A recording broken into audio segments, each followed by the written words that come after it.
मृत्युंजय ने अपने किसी खास खुफिया को फोन किया और उसे आदेश देते हुए कहा, कुछ वीडियो और पिक भेज रहा हूँ। उनकी लंदन में जाकर अच्छे से जांच करवा कर लाओ। और एक फोटो भेज रहा हूँ, उसका पता लगवाओ।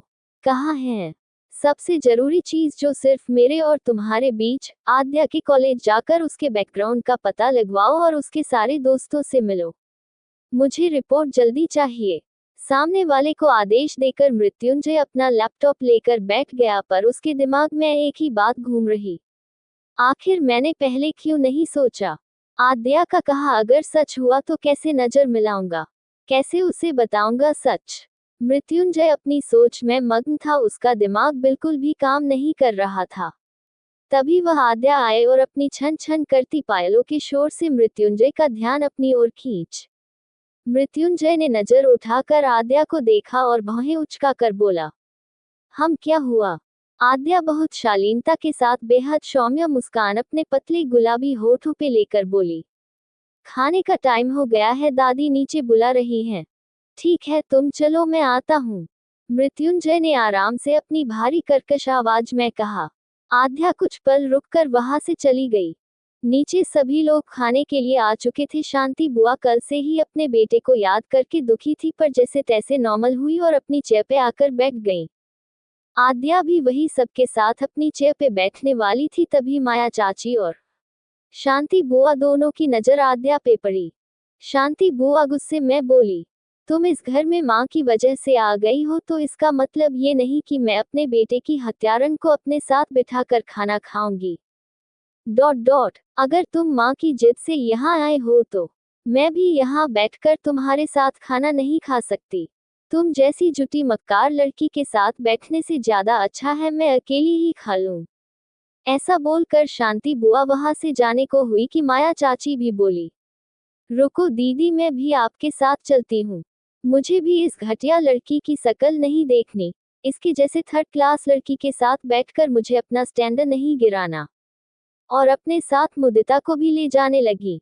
आद्या, जो उनकी बातों से बहुत आहत हुई, लेकिन फिर भी अपने दर्द को छुपाकर चेहरे पे झूठी मुस्कान उड़कर बोली, रुकिए, कोई कहीं नहीं जाएगा। मैं इस घर में किसी भी मेंबर को अलग नहीं कर सकती। आप सब साथ में बैठकर खाओ, मैं रूम में जाती हूँ। और इतना कह के वो जाने को हुई तो दादी और मीरा जी ने उसे रोकना चाहा, तो आद्या ने हाथ जोड़कर मना कर दिया। आद्या थके कदमों से अपने रूम को तरफ जाने लगी, तभी उसे सामने खड़ा मृत्युंजय दिखा, जो इन सारी बातों को कब से सुन रहा था। उसने कोई रिएक्ट नहीं किया। आद्या एक नजर उसको देखकर रूम में चली गई। आद्या के जाते ही मृत्युंजय बोला, मुझे भी कुछ अर्जेंट कॉल करने हैं, तो मेरा खाना ऊपर भिजवा देना। मृत्युंजय की बात सुनकर जहां एक तरफ माया चाची और शांति बुआ के चेहरे पे आश्चर्य और गुस्से के भाव उभार आए थे, वहीं दादी के चेहरे पे सुकून भरी मुस्कान आ गई थी। आद्या रूम में आकर खिड़की के पास आकर खड़ी हो गई। उसकी आंखों से आंसू बह रहे थे। उसको शांति बुआ और माया चाची दोनों की बातों ने बहुत आहत किया। और मुदिता, वो तो पहले दिन से ही उसकी इंसल्ट करती आई है। तभी आद्या मृत्युंजय को कहती थी कि तुम दोनों भाई बहन एक जैसे हो। आद्या को खुद पर गुस्सा आ रहा था। वो मन ही मन बोली, क्यों आई हूं मैं वापस इस घर में? मेरे आने की वजह क्या है? पहले तो मृत्युंजय की नफरत समझ नहीं आती थी, तो उसे कोसते रहती थी। पर अब तो सब सामने है, क्यों उसने शादी की और क्यों वो इतनी नफरत करता। और कल रात क्यों मैं बहक गई?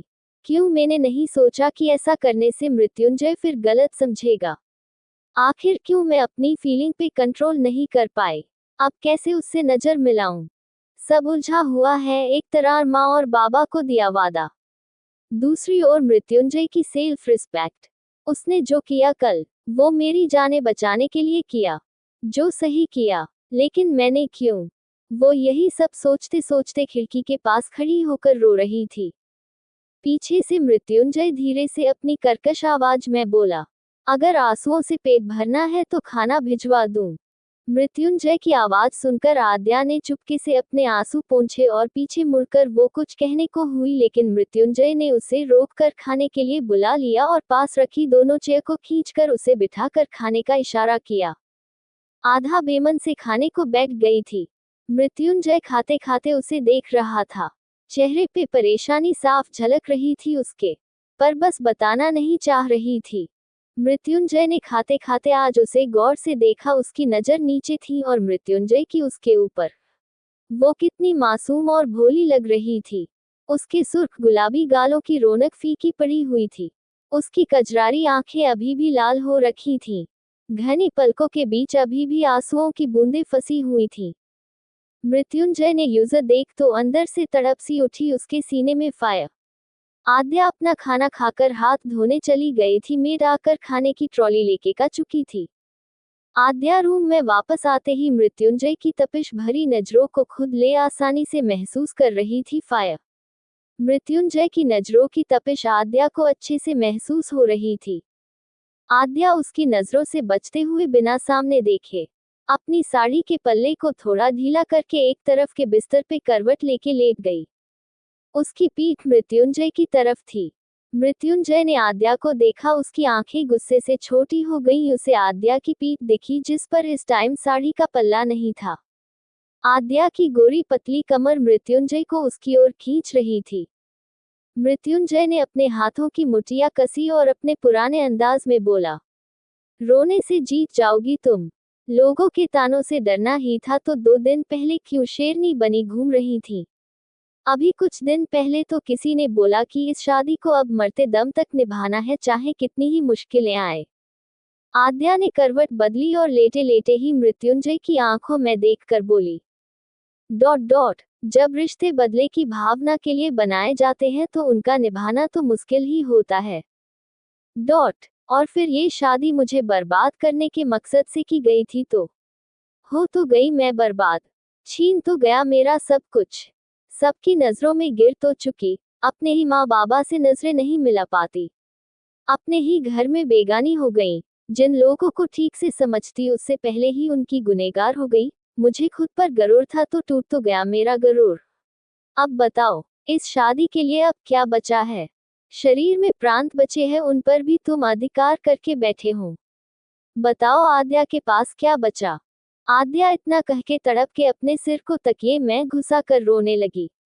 मृत्युंजय ने उसको रोते देखा तो वो तड़पत उठा। उसका दिल तड़प कर बाहर आने को उतारू हो रहा था। Fire rushed face. मृत्युंजय तुरंत नीचे झुका और आद्या को अपनी बाहों में लेते हुए उसे अपने सीने से लगा लिया और उसके माथे को शिद्दत से चूमते हुए बोला, नो, बस। आगे तो मृत्युंजय से कुछ बोला ही नहीं गया। मृत्युंजय के आलिंगन में आते ही आद्या बिलख कर रोने लगी। मृत्युंजय उसकी पीठ सहलाने लगा। उसे खुद पे गुस्सा आ रहा था